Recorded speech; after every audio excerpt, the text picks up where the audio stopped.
दरबार की जय, बोले बोले भंडारी की जय। एक पति पत्नी थे, तो वो जो है उनके संपत्ति बहुत थी, लेकिन उनके आल औलाद नहीं था, उनके कोई बच्चा नहीं था।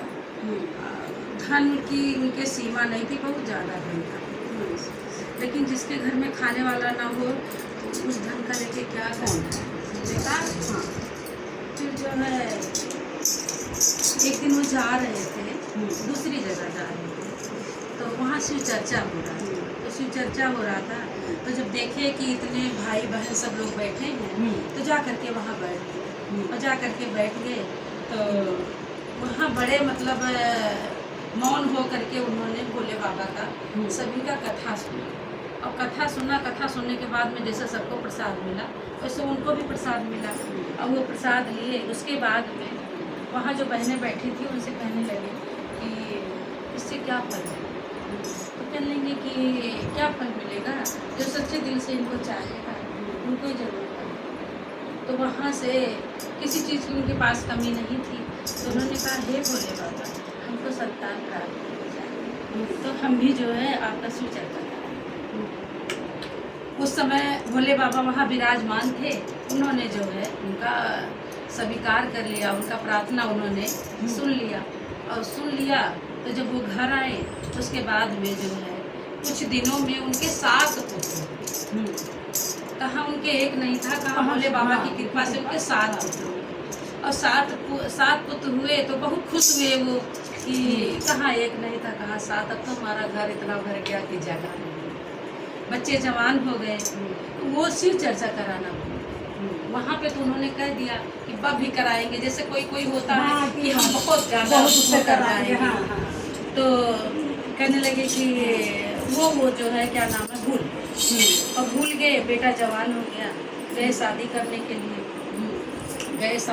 के लिए, वहाँ पहुँचे, शादी किए, और जो है वापस आने लगे तो थोड़ी दूर पे बगीचा, तो वहाँ का ये प्रचलन था कि जो है वहाँ पे बारात रुकती ही रुकती।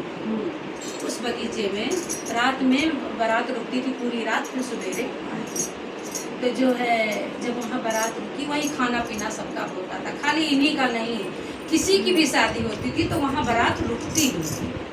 तो वहाँ जो है उनका बेटा खत्म, रात में वो ख़त्म हो गया। और जब वो ख़त्म हो गया तो वो क्या करें, अलग बिलग के रोने लगे। और उसी बगीचे में उनका सब संस्कार हो, घर चले आए, बहुत दुखी मन था।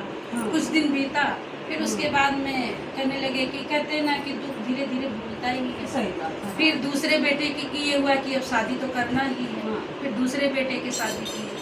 फिर वही हुआ कि जब वहाँ रुके तो जो है क्या नाम है, फिर दूसरा बेटे का भी यही हाल हुआ, फिर वहीं वो उस बच्चे को वहीं करके चले। उसके बाद में ऐसे ऐसे करके उनके 6 बच्चे का यही हादसा हुआ।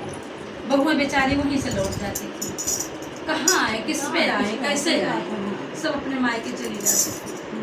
फिर जो है जब कुछ दिन बीता तो कहने लगे कि अब एक बेटा है, करना तो पड़ेगा ही, अगर नहीं करेंगे तो कैसे क्या होगा, कैसे मेरा घर चलेगा, वंश मेरा कैसे बढ़ेगा। लेकिन उनके दिमाग में नहीं आ रहा कि हमने भी कुछ गलती की, ये चीज़ उनके दिमाग में नहीं है कि कुछ हम माने थे। हाँ, कुछ नहीं। फिर उसके बाद में ये जैसे होता है कि लड़की वाले लड़का ढूंढने जाते हैं, तो ये लड़का वाला होकर के लड़की ढूंढने जाते थे, लेकिन जहाँ जाते थे तहाँ से भगाए जाते थे। तू भाग जा यहाँ से, तेरे घर शादी कौन करेगा, हाँ, ऐसा हो जाएगा, मेरी बेटी ऐसे हो जाएगी, मैं नहीं करूँगा तेरे घर शादी। बहुत दुखी थे। एक घर जाके पहुँचे तो जो है क्या नाम है, वहाँ देखे कि एक बच्ची थी, तो वो शिव बाबा का चर्चा कर रही, भोले बाबा का चर्चा कर रही थी। तो देखे, कहने की ये तो पूजा पाठ वाली बच्ची है, अगर ये मेरे घर में आ जाती हो सकता है कुछ हमारा संकट कट जाता। तो गए उसके बाप से, कहने लगे कि भाई साहब हम आए हैं अपनी बेटी की शादी मेरे बेटे से।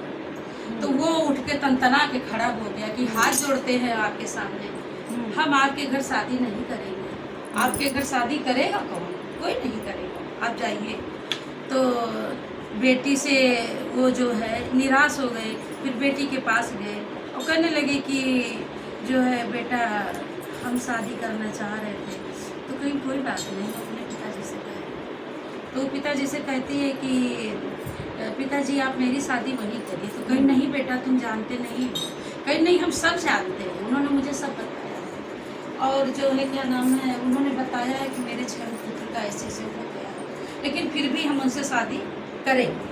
तो कहीं ठीक है बेटा तुम्हारी मर्जी।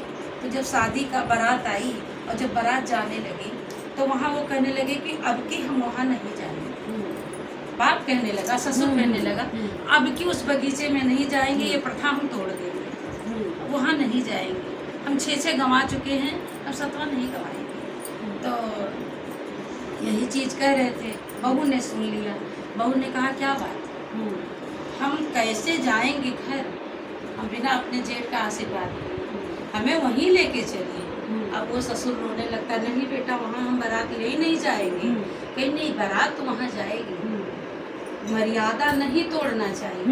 ये कुछ न कुछ आपने ऐसा किया होगा जिससे ऐसा होगा, लेकिन हमारे पे विश्वास रखिए, आप बारात लेके चलिए।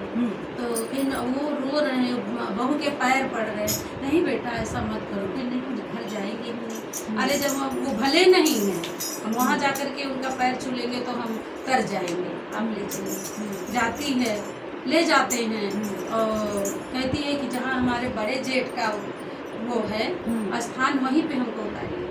वहाँ पे वो लड़की जाती है और वहीं बैठती है। थोड़ा जेठ को कौन छूता है, तो थोड़ी दूर पे बैठती है और थोड़ी दूर पे बैठती है। और जब वहाँ से चलती है, वो उठते बैठते सांस लेते सोते समय कभी भी अगर उसके दिल में कोई रहता था तो वो भोले बाबा रहते थे, शिव रहते थे, पार्वती मैया रहते थे।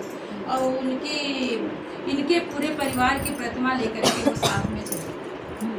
वो कहीं जाती थी, वो बिना इनके की नहीं जाती, मतलब उनके साथ में ये जरूर रहते थे। तो गई और वहाँ पर जो है ससुर से बोली कि हम जैसा जैसा बताएंगे वैसा वैसा आप लोग करिएगा। कहीं ठीक है बेटा, कहीं हमारे लिए थोड़ा सा जल ला दीजिए और जो है जल ला के रख दीजिए, उसके बाद आप लोग जाइए और सोइए आराम से, कोई टेंशन नहीं। लेकिन उस बाप को कैसे नींद आएगी जो इतना बड़ा हादसा जिसके साथ हो गया। और उधर घर में सासू माँ भी बहुत परेशान हुई। जब सब लोग चले जाते हो कहती है आप लोग जाइए, हमें देखिए मत, आप लोग आराम से सोइए, हम भी सो जाएंगे। ठीक है बेटा कोई बात नहीं है। लेकिन वो बार बार अपने बेटे को निहार रहा कि मेरा बच्चा मेरा बच्चा। कहती आप जाइए, परेशान मत होइए। और वहीं बैठ कर के भोले बाबा का शिव चर्चा चालू कर देती है। वहीं शिव चर्चा चालू कर देती है। पहले भोले बाबा को लेकर के बड़े जो जेठ थे उनके पास जाती है, वहाँ शिव चर्चा करती है। वो जितनी समाधि होती है सबके बगल बगल जा कर के वहीं शिव चर्चा करती है, वहीं इनको जो है जाप करती है भोले बाबा की। और जो है क्या नाम है, जब जाप करती है तो 6 जेठ उठ के बैठ जाते हैं। 6 जेठ उठ के बैठ जाते हैं और जो है जब बैठ जाते हैं तब भोले बाबा का आँख खुलता है कि अरे ये कैसे हो, वो दुष्ट तो हमारा सिर्फ चर्चा ही नहीं किया और ये कैसे जीवित हो गए। और जो है अपने नाग को जो है वो देते हैं, आदेश देते हैं जाके 6 लोगों को काट लो, जाओ 6 लोग को काट लो, उनको खत्म कर दो। नाग और नागिन दोनों वहाँ से चलते हैं।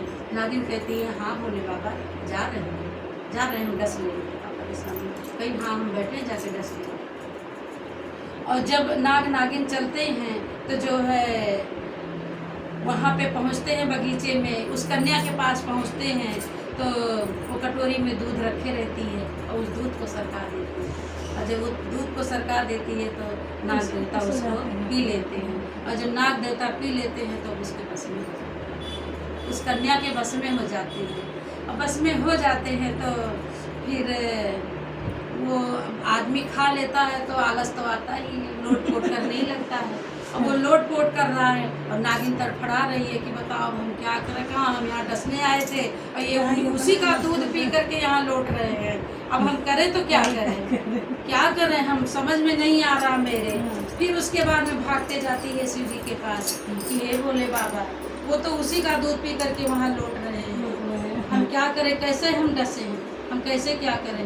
भोले बाबा साक्षात उनके साथ चलते हैं कि चलो हम भी चलते हैं, जरा देखें तो कि जो है वो क्या कर रहे हैं, आते हैं और जो है खड़े हो जाते हैं भोले बाबा उस कन्या के सामने कि बेटा तू क्या कर रही है। तो वो कहती है आखिर इस परिवार का जो है संहार आप कर कैसे रहे, कैसे कर रहे हैं, और हमारे रहते हुए अगर हमारा परिवार नहीं रहे तो हमें आपका पूजने का कोई मतलब ही नहीं है, हे शिव गुरु हम क्या करें।